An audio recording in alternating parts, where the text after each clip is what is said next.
There is some scary news coming in from China. The country is reporting a record number of COVID-19 cases.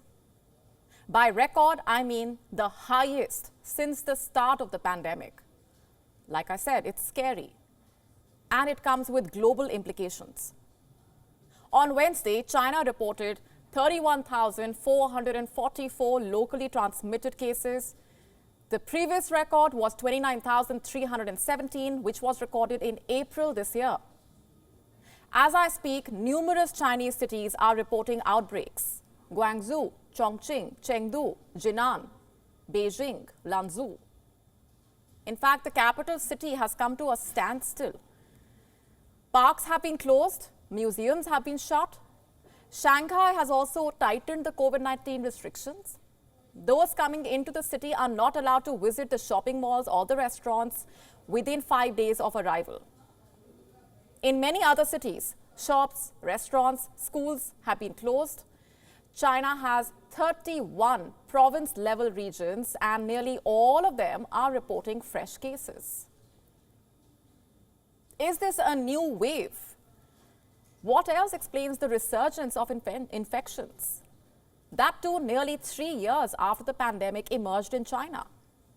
Our next question: what is China doing about this? These growing numbers. Well, cities across China have imposed localized lockdowns. There is mass testing. Makeshift hospitals are being built, just like they were in Wuhan in 2020. China maintains its zero tolerance to COVID-19. It is sticking to the zero COVID strategy. After all, it is the signature policy of the Chinese President Xi Jinping. But here's a question: is the zero COVID policy even working?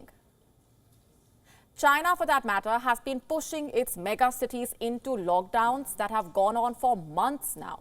In January this year, people living in the city of Xi'an were forced out of their homes at midnight and moved to quarantine facilities. By April, Shanghai was closed for 2 long months. 25 million residents had to stay at home. China had initially said the lockdown would only last 2 weeks. Now, listen to what happened earlier this week. A French expat found herself locked down in her boyfriend's apartment in Beijing.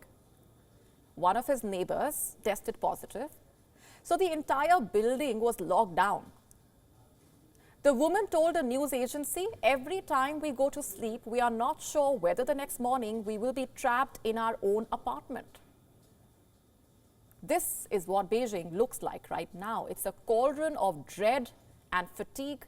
The people of China have not stepped out of the country since the outbreak in Wuhan. As I speak, the borders are all but shut. There are incessant lockdowns, quarantines. Despite all the gung-ho, the outbreaks continue, as do the COVID-19 deaths.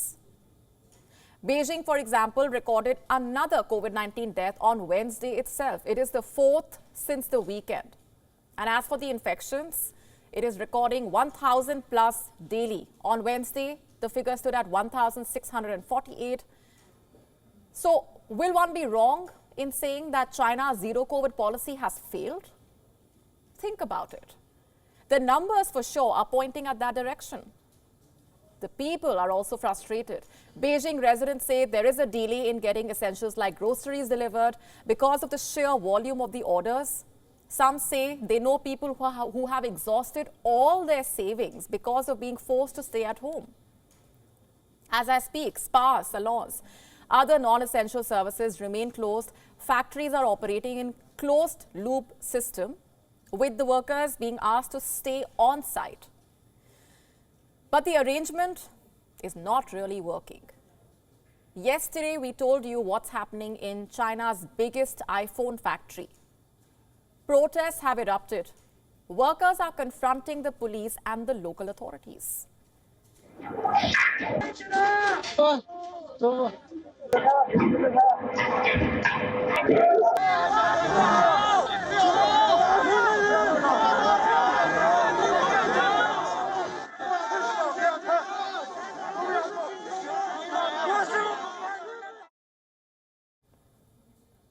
These workers say they are being forced to share dormitories with COVID-positive colleagues. It's an allegation that iPhone supplier Foxconn denies. Foxconn is now reportedly paying the workers $1,100 to resign immediately. An additional $300 will be given to the workers who board a bus to their hometown. Foxconn reportedly also issued a notice that reads, I'm quoting, "Some employees are still concerned about the coronavirus and hope to quit and return home," adding, it deeply understands the concerns. What's happening at this factory is the kind of dissent rarely seen in China. But it appears from here that many in China have had enough. Chinese citizens are drawing comparisons with maskless fans attending the Football World Cup in Qatar and the Chinese citizens being trapped inside the country. The Chinese are frustrated. Many feel trapped. One Weibo user from Sichuan reacted to photographs from Qatar by asking, "Is this the same world as ours?" You see, outside China, the world is learning to coexist with this virus. It is reopening, coming back on track. And if you look at the macro picture, you could say that the world is actually doing a good job. But China is not. The obsession with zero COVID has cost China's people their happiness. Its own economy is suffering, the domestic market, growth. Brokerage Nomura, for example, has revised China's GDP forecast for the fourth quarter to 2.4% year-on-year, over 2.8%. Full-year growth has also been cut from 2.9% to 2.8%. China's target was to grow by 5.5% this year. Clearly, that's not happening. And neither is a COVID-free China. Come 2023, China will head into the fourth year of the pandemic, and the world's second largest economy is still struggling to cope with COVID-19. And now, as the infections resurge, here's a question that the Chinese leadership must ask itself. Has China failed to fight COVID-19? If so, why? Is it because China decided to not import COVID-19 vaccines? Or because its own homemade vaccines have proven to be less effective? Or is it because China's vaccination levels are considerably low? Should China have fared better if it focused on vaccination over zero COVID? And these are questions that Beijing must try and answer. As for the rest of us, we must ask ourselves what the resurgence of the infections in China actually means for the world outside. Is this 2020 all over again? Should we also brace for lockdowns? And how long before COVID-19 cases rise in our countries as well?